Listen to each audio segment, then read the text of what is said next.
Oh yeah. This is the perfect atmosphere. Dagon is a faithful, interactive adaptation of H.P. Lovecraft's work focused on story and atmosphere. You will not find difficult choices, action sequences, or inventory management here. The movement is limited and progressing through locations along, limited to progressing through locations along the plot. I'm writing this under an appreciable mental strain, since by tonight I shall be no more. Oh, it is just like the, well, during the game you'll encounter interactive objects. Some of them will allow you to continue your journey. Others reveal interesting facts about the original short story, its historical background, and the author. Some of the trivia is hidden. In order to find the secrets, focus your eyes and look for the Elder Sign. Okay. So that looks like moving forward. The Elder Sign? Interesting. Hold on. You told me to look for an Elder Sign, so I will. Okay, so this is as far back as I could turn. This looks like a VR game, to be real. Penniless, and at the end of my supply of the drug which alone makes life endurable, I can bear the torture no longer, and shall cast myself from this garret window into the squalid street below. Damn. Do not think from my slavery to morphine that I am a weakling or a degenerate. Ooh. When you have read these hastily scrawled pages, you may guess, though never fully realize, why it is that I must have forgetfulness or death. Okay. Well, that moves the story along. Hello. Oh, it gave me an achievement too. Morphine entered into use in the 19th century and was routinely administered to treat severe pain during the American Civil War and World War I. It was sold without restrictions until 1914. Morphine became more popular after the invention of the hypodermic syringe around 1854. Friedrich Starnsteiner? Please tell me, correct the pronunciation. Friedrich Sertuiner. Thank you. Who first isolated the substance, originally named morphium after Morpheus, the Greek god associated with dreams. At the time when Dagon was published, morphine abuse, known as soldier's disease, already posed a big problem in the United States. You could read discover trivia or go back to them later in the main menu, turn off displaying trivia. No. Like, you could show, it's cool. So, okay, right. Scroll those pages. It was in one of the most open and least frequented parts of the broad Pacific. Ooh. The packet of which I was supercargo fell a victim to the German sea raider. Okay, so this is World War I. Okay, there's not much to do here, but see what the sea raider... Damn. The Great War was then at its very beginning, and the ocean forces of Wow. Dagon had not completely sunk to their later degradation. Okay. So that our vessel was made a legitimate prize, whilst we of her crew were treated with all the fairness and consideration due us as naval prisoners. The Huns were Central Asian nomads who established domination in Europe and invaded the Roman Empire in the 5th century AD. They were known as brutal, deadly warriors, a master of quick raids who were developed powerful composite bows, lassos, and early siege weapons. During World War I, the British used the word Hun as a synonym for Germans in order to emphasize their brutality. However, the term originated when the German Emperor Wilhelm II gave a speech to his troops on the 27th of July 1900 before embarked into China. Should you encounter the enemy, he will be defeated. No quarter will be given. Prisoners will not be taken. Whoever falls into your hands is forfeited. Just as thousands of years ago, the Huns under the king Attila made a name for themselves, one that even today makes them seem mighty in history and legend. May the name German be affirmed by you in such a way in China that no Chinese will ever again dare to look cross-eyed at a German. The refusal to take prisoners was a clear breach of laws and customs of war adopted during the first Hague Convention of 1899. Well, rules of war is stupid. No one follows them. That was the most American thing I ever said.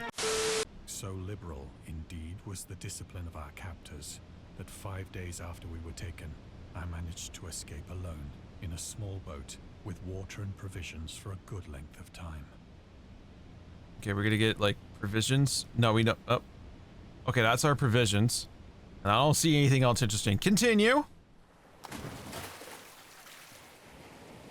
When I finally found myself adrift and free, I had but little idea of my surroundings.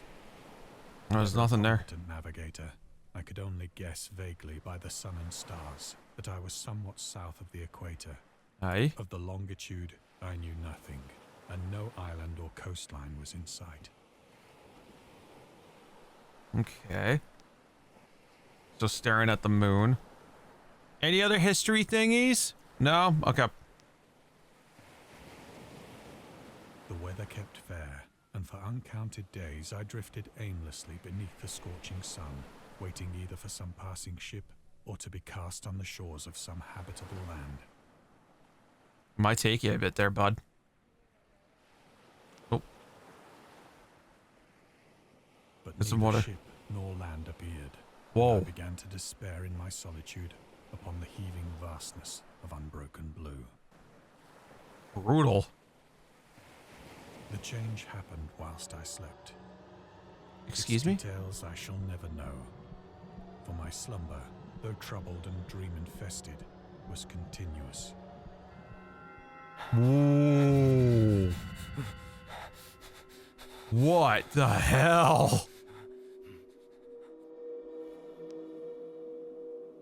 This is freaky, dude. At last I awoke. It was to discover myself half sucked into a slimy expanse of hellish black mire, which extended That about is so me in crazy. monotonous undulations as far as I could see, and in which my boat lay grounded some distance away. Though one might well imagine that my first sensation would be of wonder at so prodigious and unexpected a transformation of scenery, I was in reality more horrified than astonished. For there was in the air, and in the rotting soil, a sinister quality which chilled me to the very core. The region was putrid with the carcasses of decaying fish, and of other, less describable things which I saw protruding from the nasty Starfish too? unending plain.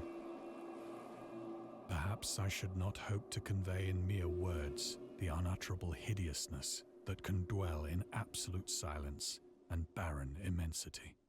There was nothing within hearing, and nothing in sight. This is so save a good. vast reach of black slime. Yet the very completeness of the stillness and the homogeneity of the landscape oppressed me with a nauseating fear.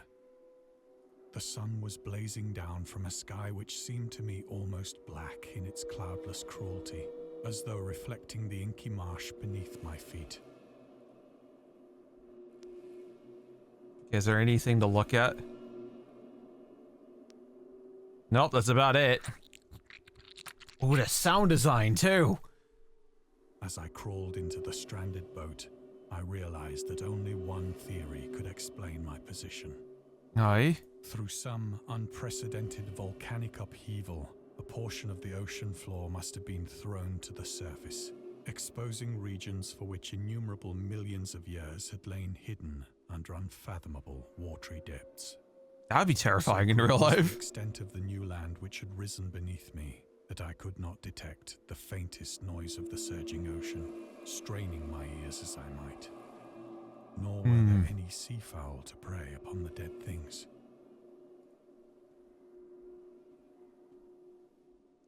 Is that like a... Looks like a horseshoe crab there too.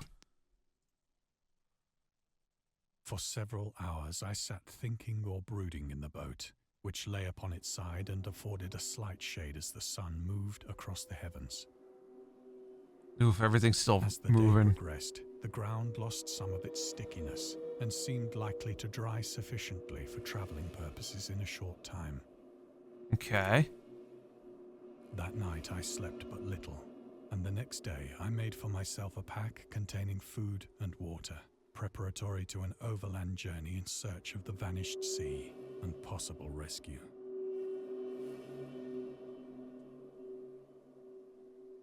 Well, where's the next? Okay, there's the next. On the third morning, I found the soil dry enough to walk upon Wow. with ease. 3 The odor of days the on fish this. was maddening, but I was too much concerned with graver things to mind so slight an evil, and set out boldly for an unknown goal. Just step over that. It'll be fine.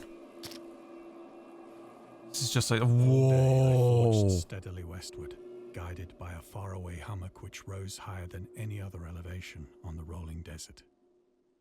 That is freaky. I don't know what's caught underneath that. Oh, wow.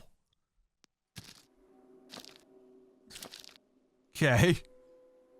That Yo. night I encamped, and on the following day still travelled toward the hummock, though that object seemed scarcely nearer than when I had first espied it. Naturally, because you're getting close.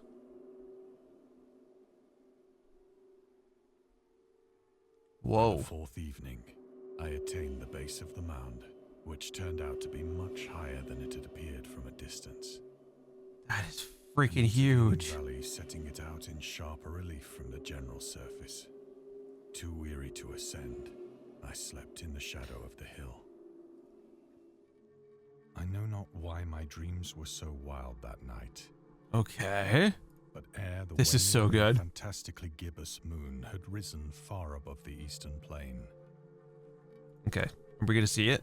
I was awake in a cold perspiration, determined to sleep no more.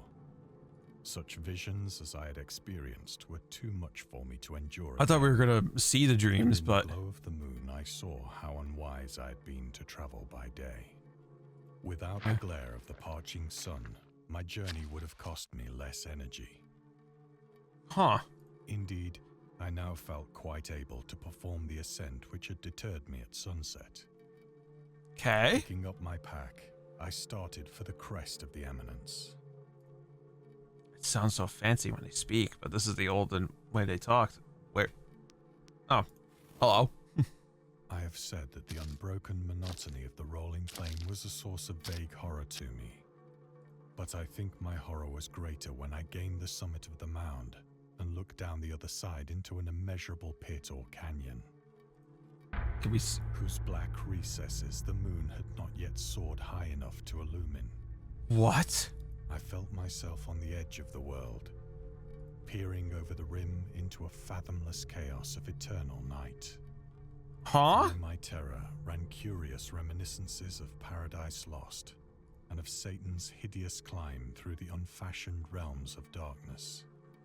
As the moon climbed higher in the sky, I began to see that the slopes of the valley were not quite so perpendicular as I had imagined. Hey? Ledges and outcroppings of rock afforded fairly easy Whoa. footholds for a descent, whilst after a drop of only a few hundred feet, the declivity became very gradual. Okay.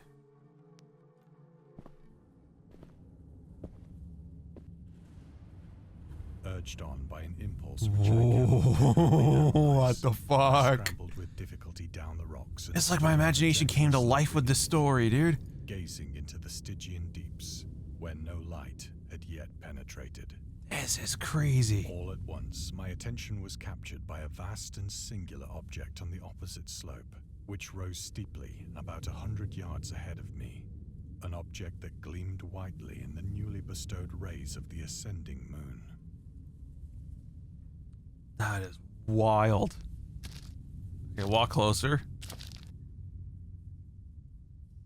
That it was Ooh. merely a gigantic piece of stone, I soon assured myself. But I was conscious of a distinct impression that its contour and position were not altogether the work of nature. Well, now. Closer scrutiny filled me with sensations I cannot express.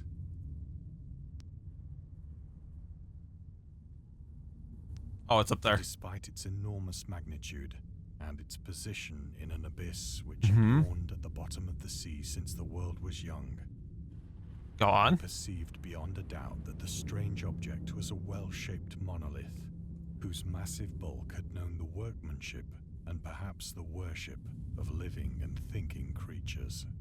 Dazed Oh, you and will. frightened, yet not without a certain thrill of the scientist's or archaeologist's delight, I examined my surroundings more closely. Okay. We gotta get down there. It lit up a bit more. Ooh. The moon, now near the zenith, What is that all over it? vividly above the towering steeps that hemmed in the chasm. and revealed the fact that a far-flung body of water flowed at the bottom, winding out of sight in both directions and almost lapping my feet as I stood on the slope. Across the chasm, the wavelets washed the base of the Cyclopean monolith, on whose Cyclopean surface I could now monolith. trace both inscriptions and crude sculptures. Okay. The writing was in a system of hieroglyphics unknown to me, and unlike anything I'd ever seen in books, consisting for the most part of conventionalized aquatic symbols such as fishes, eels, octopi. Okay, so is that Cthulhu? Because I thought Dagon was a different creature themselves. Several characters obviously represented marine things which are unknown to the modern world, but whose decomposing forms I had observed on the ocean-risen plain. It was the pictorial carving, however, that did most to hold me spellbound. Plainly visible across the intervening water, on account of their enormous size, were an array of bas-reliefs whose subjects would have excited the envy of a doré. I think that these things were supposed to depict men, at least a certain sort of men. Gotcha. The creatures were shown disporting like fishes in the waters of some marine grotto, or paying homage at some monolithic shrine which appeared to be under the waves as well. Of their faces and forms I dare not speak in detail, for the mere remembrance makes me grow faint. Grotesque beyond the imagination of a Poe or a Bulwer. Ooh.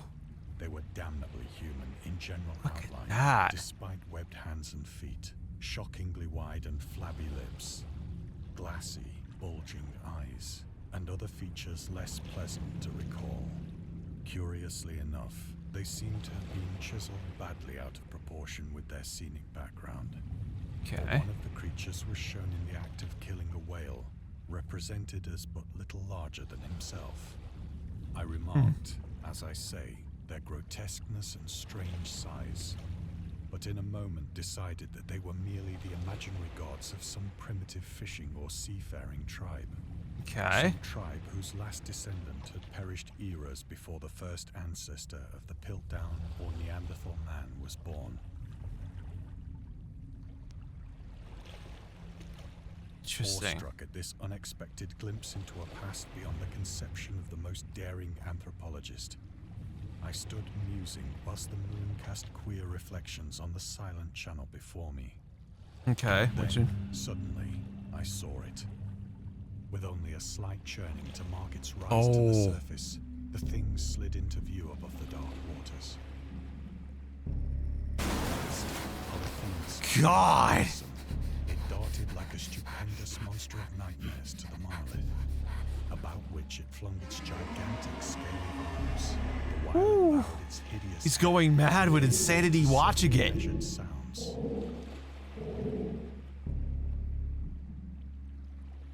I think I went mad then. As most people would. My frantic ascent of the slope and cliff, and of my delirious journey back to the stranded boat, I remember little. Okay. Yeah, you could tell. This is so good how they did this. I believe I sang a great deal, and laughed oddly when I was unable to sing.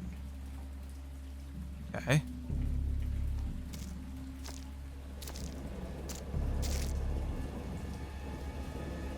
I have indistinct recollections of a great storm sometime after I reached the boat.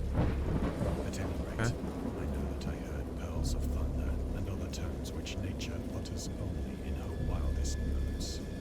Right. We get on the boat? Maybe. When I came out of the shadows, I was in a San Francisco hospital. Ooh. Brought thither by the captain of the American ship which had picked up my boat in mid-ocean. In my delirium, I had said much, but found that my words had been given scant attention. Of any land upheaval in the Pacific, my rescuers knew nothing. Nor did I deem it necessary to insist upon a thing which I knew they could not believe.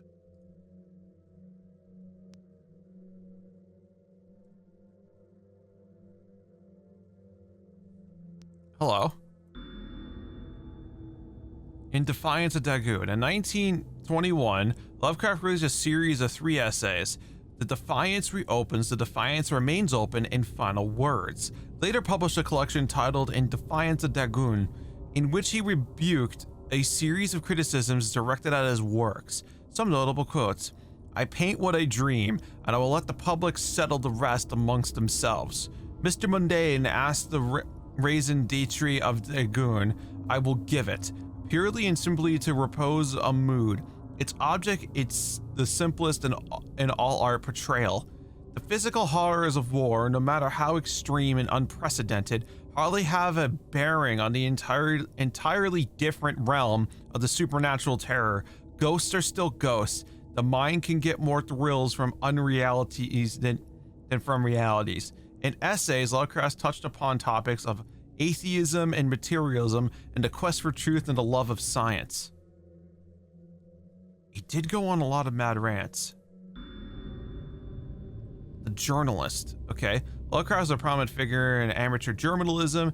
In 1915, he started publishing his own journal called The Conservative, which included political and social commentary, poetry, short stories, and literary criticism written by him and other authors. Howard was a skilled wordsmith, but he also took criticisms to heart, which resulted in his decision to step away from writing poetry and concentrate on weird fiction again for the first time since his teenage years.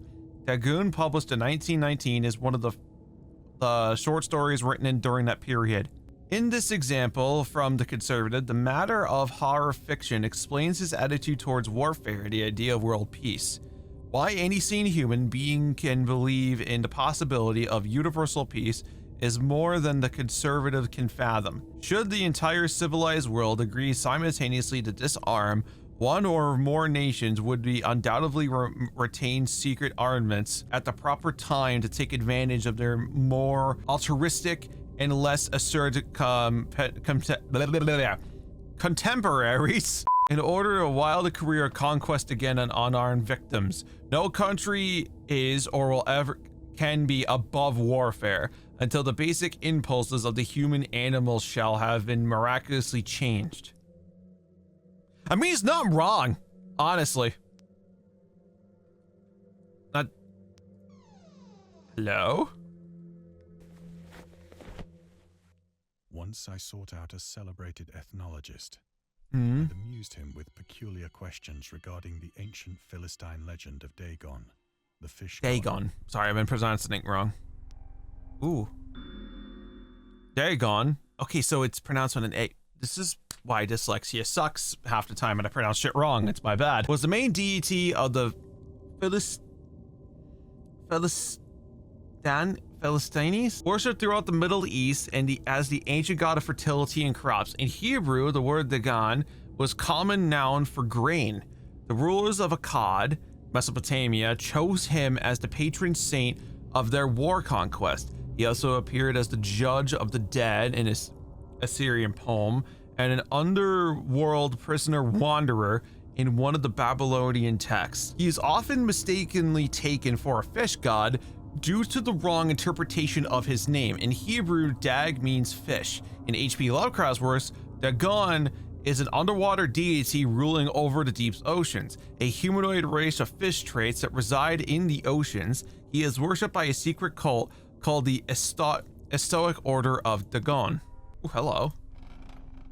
Over here. But soon perceiving that he was hopelessly conventional, I did not press my inquiries. Hello? August Derleth and the Cthulhu mythos. August Derleth was an American writer and an anthologist. Again, dyslexia, bear with me. He also befriended Lovecraft and published many of his works through his company, the Arkham House. Although he greatly contributed to the popularization of the author's works after his death, he was surrounded by numerous controversies. One of his most questionable decisions involved introducing the good versus evil doctrine. Derleth was a devout Catholic. To the Cthulhu mythos, which contrasted with Lovecraft's view of the world and his approach to cosmic horror. As a result, the author's work were often misunderstood and misrepresented in today's culture. It's also worth noting that Lovecraft was never really interested in creating mythology, and the term Cthulhu mythos was coined by Darlith after the author left the mortal plane. Yeah, because that's the Necronomicon. I didn't even realize that the branch was blocking that. The Book of the Dead. Here we go. Night, especially when the moon is gibbous and waning, that I see the thing. I tried morphine, but the drug has given only transient surcease. Okay. It has drawn me into its clutches as a hopeless slave. Addiction. So now, I am to end it all, having written a full account for the information or the contemptuous amusement of my fellow men. Any other little hint? Oh. Lovecraft on tobacco and alcohol. Lovecraft hated tobacco, even though he used to smoke when he was 12 in order to look and feel like an adult. In his correspondence with friend Reinhard Klana, his claims that he quit as soon as he started wearing long pants. He also had a very strong opinion about alcohol, as evidenced by his letter to Zelia Brown, dated 13th February 1928. As for the matter of drinking, I have never tasted an intoxicating liquor and never intend to, having a strong aesthetic disgust at anything which blunts or concerns the delicate natural oh my god, a compose of the involved human intellect and imagination. Drinking excited my personal repugnance, hence I don't drink. Let the herd do what they will. I rather not in favor of prohibition, the prohibition of any one antisocial force as well as another. The source, The Spirit of Revision, Lovecraft's Letters of Zelia Brown, Reed Bishop, H.P. Lovecraft, Sean Brantley, Andrew Einstein, Lemon Seichi Oshii. Oh. Often, I ask myself if it could not all have been a pure phantasm, a mere freak of fever, as I lay sun-stricken and raving in the open boat after my escape from the German man-of-war. This I ask myself, but ever does there come before me a hideously vivid vision in reply. I cannot think of the deep sea without shuddering at the nameless things that may at this very moment be crawling and floundering on its slimy bed, worshipping their ancient stone idols, and carving their own detestable likenesses on submarine obelisks of holy shit! I dream of a day when they may rise above the billows to drag down into their reeking talons the remnants of puny, war-exhausted mankind.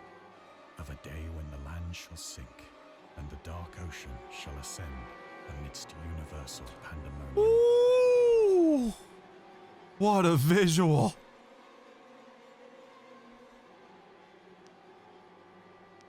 Yeah, let's continue this.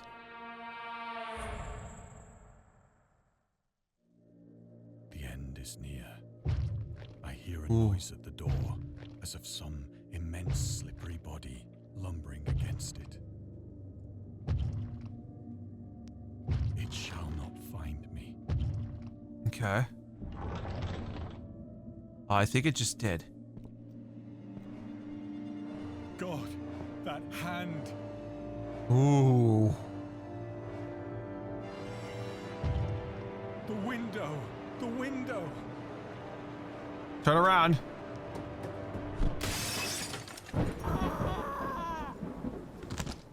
Yeesh. Thank you for playing. We hope you enjoyed immersing yourself in our little pool of cosmic horror. We'd appreciate you took a little moment to rate Dagon and other DLCs for the game. They had more stories? The Railway Nocturnes and the Bedtime. Oh, hell yeah.